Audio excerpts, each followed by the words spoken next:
Now that you have a research question and have conducted your literature review, the next step is to determine which methodology you should use to answer your research question.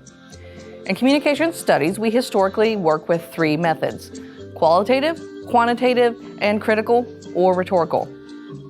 There is a not-so-hidden fourth method, which is mixed methodology, but for the sake of learning, let us just break down the three main COMM research methods. In this research methodology video, we are exploring qualitative methodologies. This includes defining the method, examining different types of qualitative research, and applying this method through a specific style called virtual ethnography. Okay, so let us define what qualitative research actually is. Whenever you have a conversation with someone, be it online or in person, you are technically engaging in qualitative research. You're having a conversation with someone and gathering data from that conversation. Well, qualitative methodologies take those conversations and control the information being presented. The crux of qualitative research, or rather the focal point, is perception and the human experience. Yes, we can measure perception with scales and numbers, but we miss the human experience component. This is where interviews, focus groups, and observations, both participant and non-participant, help us to answer our research questions.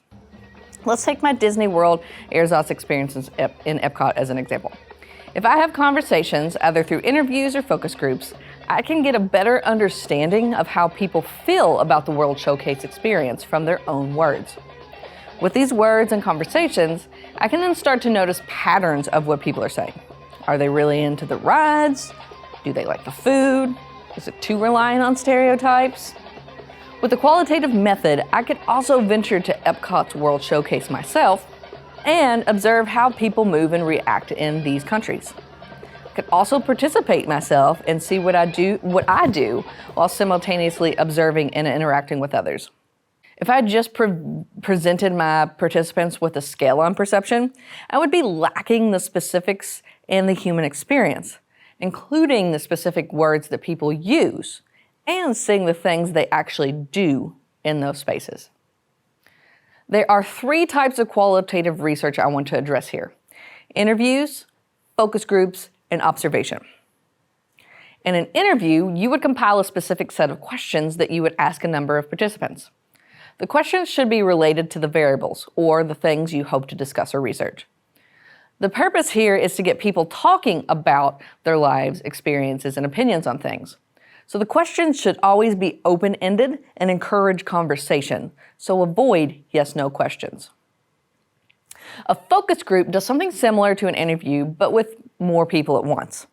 An interview is one-on-one, whereas a focus group allows for multiple people to express their opinions and experiences together at once. The benefit to this is that you can get people in conversation with one another so that they can bring out the themes and topics for you. The tough part is that some people like to talk more than others in a group setting. A third way you could conduct qualitative research is through observation, which we will be doing for our virtual ethnography example here. There are two styles to consider. Will you just sit back and observe, or will you actually participate in some way in the research? If you were doing participant observation, this could involve you having conversations with people while you are observing things in the field. This could also mean that you get a hands-on lived experience yourself of the thing you are observing so that you can note your own reactions and perceptions. The tough part of qualitative research is that you need to have a good amount of self-awareness, particularly of your own biases and opinions on things.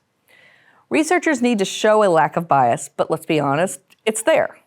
This is why when you do qualitative research especially, your limitations include something called a self-reflexivity. Reflexivity is when a qualitative researcher spends time considering how their own beliefs and values affect their research. You should understand that qualitative research, by its very nature, is subjective. I mean, think about the two most popular ways qualitative researchers gather information: interviews and observations. Imagine yourself looking in a mirror. What do you see there? Well, yourself. That's what mirrors do. Now, think about that in terms of research. Who are you, and how could you potentially impact your interpretation of the data you gathered in your interviews, focus groups, or observations? And yes, this does happen, so being upfront about the impact of yourself can have on your data can offset questions people may have about your report's reliability and validity. So what you do is address that component, how it could be impacted, and what you have done to remedy that, or how this should not affect your data. Take me, for example. I'm a Disney person, and EPCOT is my favorite park, so I would need to address how being a fan of this place does not impact the information I present in my report. This can also be anything related to privilege, conscious or unconscious bias, and especially your demographics and psychographics. Let's say we have a qualitative researcher. Her name is Carmen. Carmen is a heterosexual Latina female from a suburban upper-class Presbyterian household. And the population that Carmen's studying is white, low-income teens from rural Alabama. She first conducts a series of interviews with the teens, and then she interprets her results, and then maybe constructs a hypothesis from her research. Reflexivity is the process of Carmen contemplating how her background, her values, her beliefs, and her attitudes may have affected her study as a whole. Whether it was the questions she asked, her interpretations of the answers, or even the results of her study. Carmen is then going to write up her own personal reflection and attach it to her research. This way, the reader of the study has more knowledge of who wrote the research in an attempt to limit subjectivity. Obviously, Carmen's own reflection is subjective itself, but it is a necessary step in an effort to eliminate subjectivity in qualitative research. So when you do qualitative research, be aware of these things as you reflect and be sure to address those limitations in your reflections and conclusions of your data. There you have it, qualitative research. So let us put this in action with media and society research. Let's do something called virtual ethnography.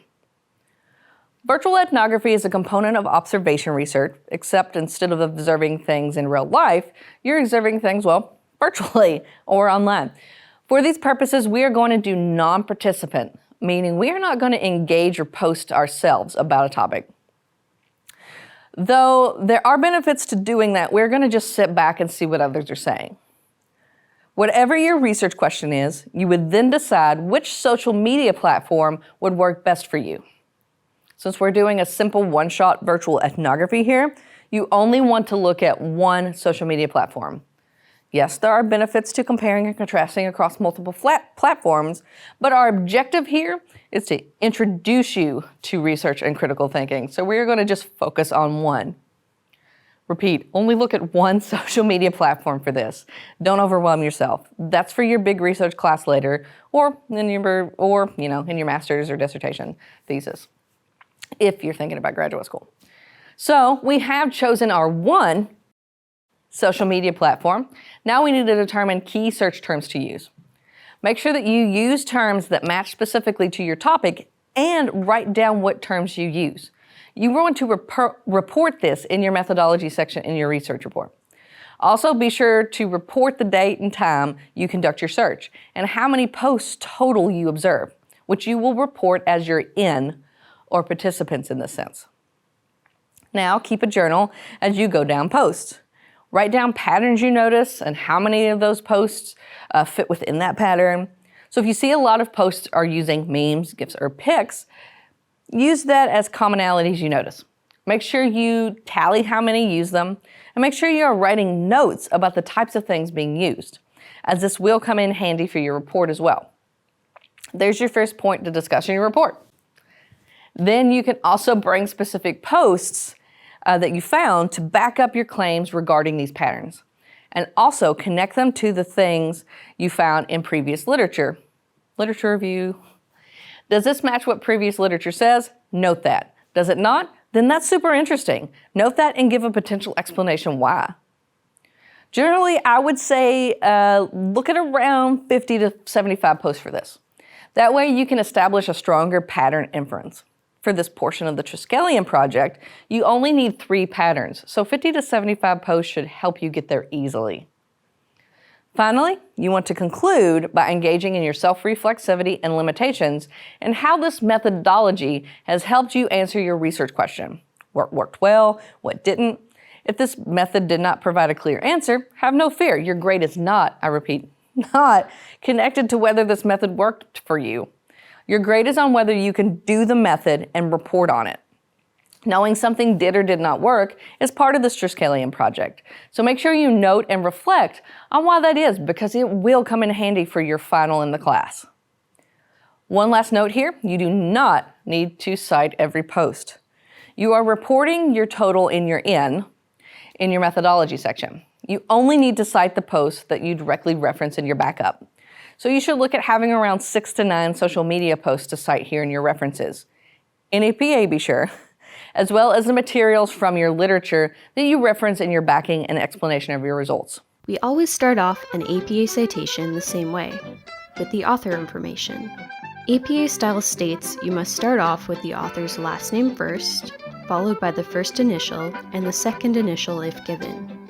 For a corporate account, or an account that doesn't have an individual person's name attached, you would use the name of the business or the title of the account. In this case, the post came from a corporate account, so we'll use Sheridan Library as our author. After the author's name, we'll put the account username inside of square brackets. This is the same username you would use to tag or @ someone in a platform. Next, we'll put the date of upload in round brackets, starting with the year, month, and then the day that the video was uploaded. In our example, we'll have 2020, October 26th in round brackets after the name of our author. After the date, we'll add the title or content of the post in italic letters. Count a URL or other link, a hashtag, or an emoji as one word each, and include them in the reference, if they fall within the first 20 words. After our title, we'll put a format description, identifying the content type of the post inside of square brackets. APA style uses square brackets to describe the work you are citing for a few reasons. When you are identifying when a source is outside of the typical peer-reviewed literature, or indicating that the source may not consist of text on a page, you will describe the format inside of square brackets. In this case, we'll write out photograph after the title. Then we'll add the name of the platform where the social post was uploaded, Instagram, and then add the URL for the post. When referring to the post in text, you will use the following format: the uploader's last name, or the corporate name, and the year of upload inside of round brackets. Okay, we made it to the end of the lecture here on qualitative research. So now you should be able to define qualitative research, explain the types of methods used, and apply that knowledge in your virtual ethnography. If you still struggle, go over this video again, look at the multiple resources I provide on campus, they're there for a reason, and definitely be sure that you are doing the other smaller assignments in the class, like the chapters and the lecture video exercises, as they are directly linked to our course objectives of introducing you to research and critical thinking. For now, Dr. Waggoner signing off, and I will see you again next time when we discuss the critical rhetorical method of communication research. Go forth and enjoy your day.